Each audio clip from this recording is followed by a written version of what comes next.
What's up, guys? Iceman here. Welcome back to my garage gym. So today, I want to have a man-to-man conversation with you guys, all right?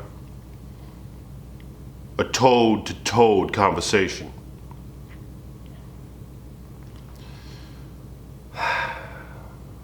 Thing is, I need you guys to trust your old dog on this, all right?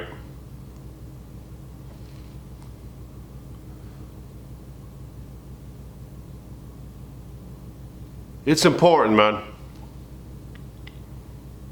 considering your sexual health, all right?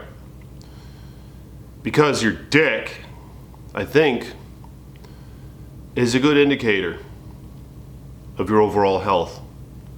I'm talking about your mental well-being, your levels of stress, your heart, your circulation, your testosterone, all right?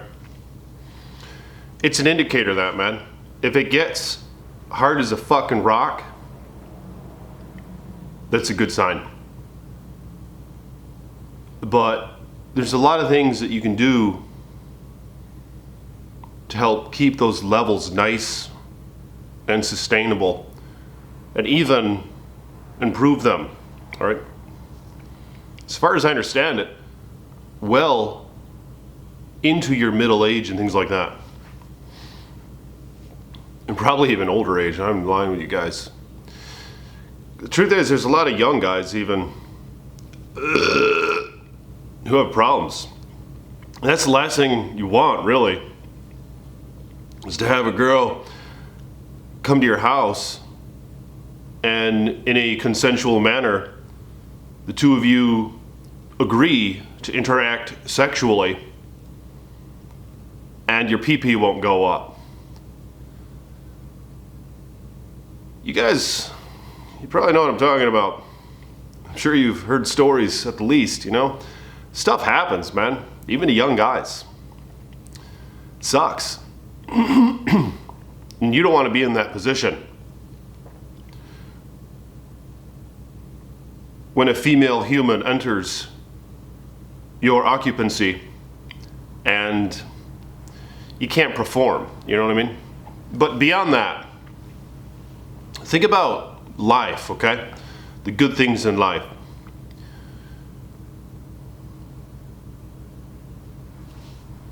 Video games, playing a good game, playing Diablo,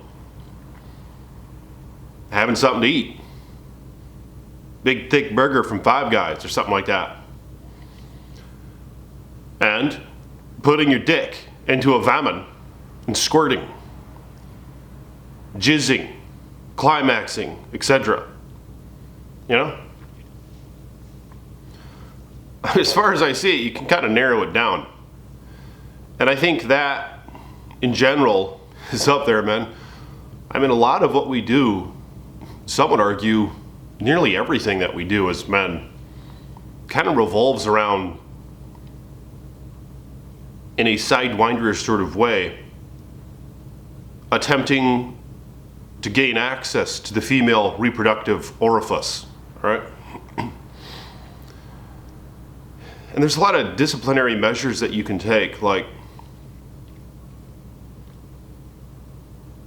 it's important to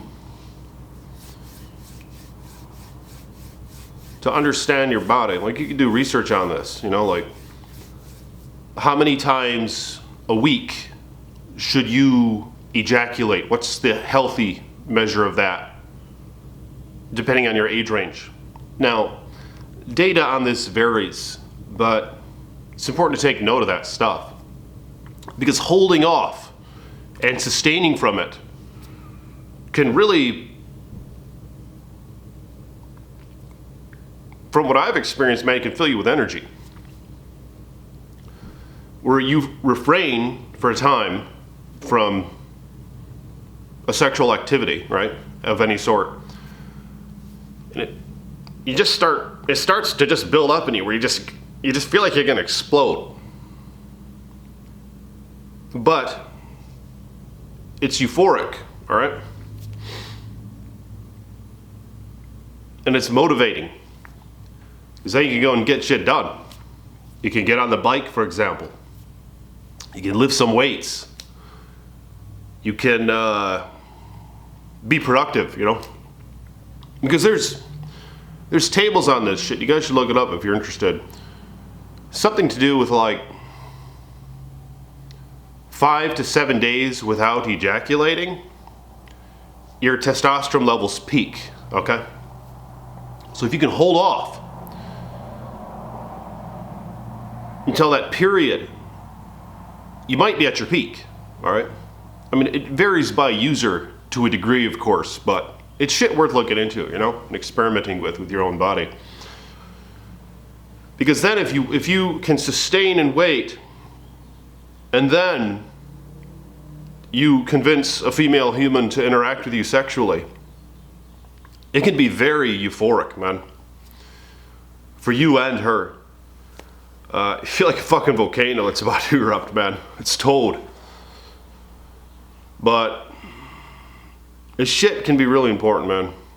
And a lot of things that encompass it, of reaching those great levels of just getting a dick that's hard as a fucking rock. And having them throughout the night as you're trying to sleep, having that thing look up at you and just be hard as fucking steel. Those are all good signs, you know what I mean? As far as I know. No, they're good signs. They're great signs. Like I said, it's an indicator.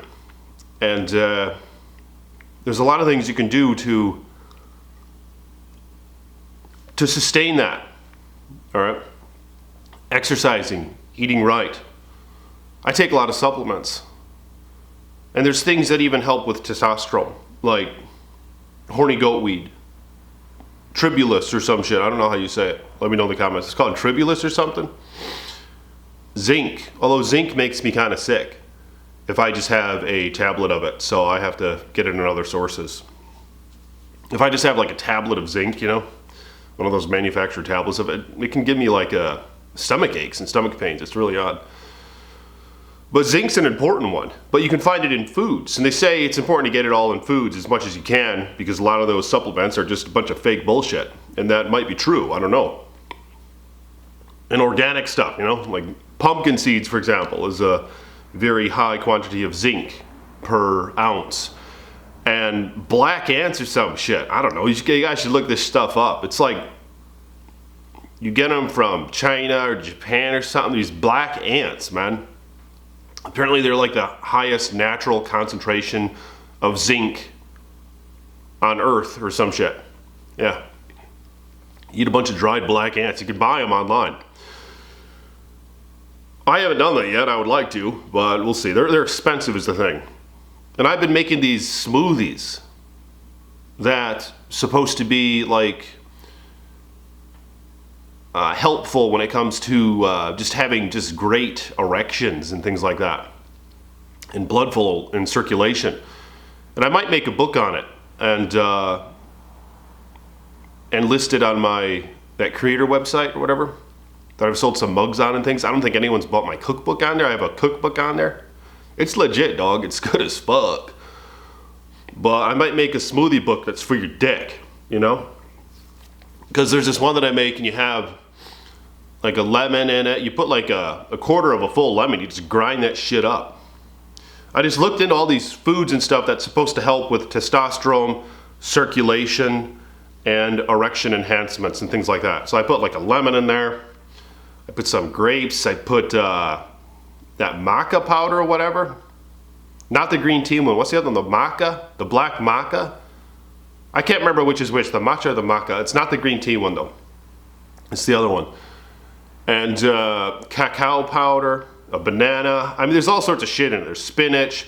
There's things that help with nitric oxide. Like in the morning I'll have some OJ, and just a little bit of OJ because the stuff's expensive. I'll have a little tiny glass of it, or an orange, and a piece of raw garlic, man. And it's kind of painful eating it, but it's an option. Well, like I said, working out and all that, This right here is a kettlebell. I just started getting into it. It's by Rogue, made in USA apparently. And this is a 35-pound one. All right, so you swing it in shit. You do deadlifts, you do squats, you swing it, you do shoulder routines, you do bicep routines. It's like I do it, you know, because I of course isolate all those workouts. I have this rack, I do squats, I do deadlifts, I do, not very often, but I do bench press a lot, and I do all sorts of bicep stuff and tricep stuff and shoulder stuff and all that shit. But I've kind of neglected the legs a little bit, which isn't good. They say you gotta work out your damn legs if you want your testosterone to be at its best. It's something that I just kind of neglected for a long time. Not to say I didn't do it, because I did, and I always have, but I haven't taken it all that seriously. You know, sometimes it'll go like 2 weeks and I haven't done shit for my legs. But over the past year or so, I've been riding my bike outside, I've been riding the bike inside, and these kettlebells are just a great way to get in a full body workout and to really burn the hell out of your legs. So it's been great, man. Another really important thing is to not be stressed out. And I know it's a very common thing today, right? To work a job you hate, to deal with people that are just a pain in the fucking ass. As many of you guys know, Ice Boy, I've kind of taken the path less traveled, man. But not to say I haven't made my mistakes, because I have. All right, I'm quite free, but not as much as I could be. But basically, I don't really have to kiss ass. I don't really have to bitch for people. I don't really have to. If I wanted to,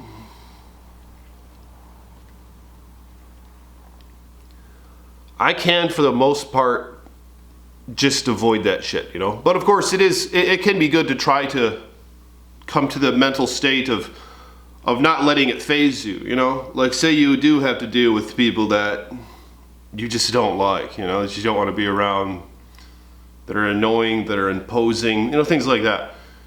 It can be a master within itself, right? A masterful acquirance of skill to just not let that shit just bounce off you, you know? Be like you're like some monk or some shit. You're like Neo from the Matrix or some shit. That shit just bounces off you, you know? But like I said, that can take a lot of work. And I like gaining that, the ability to not let, you know, external things affect you so much. But I mean, everyone lets them affect them, you know. But there's, it's on a scale, you know. But in addition to that, I do like to avoid stresses. Things that have tendencies to stress people out, okay? And there's a lot of things you can do to help with that, obviously. But just look into your own life. And if you can weed out some things that stress you out and cause you anxiety, I recommend you consider it, man. Because all that stuff is good for your dick as well. Right? It's not good for your dick to be stressed out, worried, filled with anxiety, worried about tomorrow, worrying about this or that, worrying about bills, you know, worrying about hoes, just worrying about all sorts of things, man. Worrying about family and all this shit. You know, so start evaluating your life, you know. What brings you peace and what brings you stress and anxiety. And try to expand those things that give you peace and reduce those things that give you stress. You know, a lot of it can do with what we take in. Like, you guys know, Ice Dog likes a good jug of coffee, all right? But that shit causes anxiety, man. Isn't that how it works? Something to do with how it stimulates a bunch of stress hormones from like back here or some shit? And it makes you stressed out? It's like stress in a fucking bottle. But obviously, it gets us stressed, so it gets us working and doing things, or it can incentivize us to, but it can also get us stuck. Like I've said in a previous video, you can get stuck on your phone if you're drinking a lot of coffee. But this green tea here apparently that it has some soothing shit in it too, which although it has caffeine, it has some soothing shit too, which is supposed to help with calming. So, I don't know, I've been trying that a little bit lately. Anyway, let me know what you guys think about all this shit in the comments below. I'll talk to y'all later, alright? Become a patron if you want to support me. Appreciate my patrons. May your finances be blessed. And may you have many wives. Peace with you.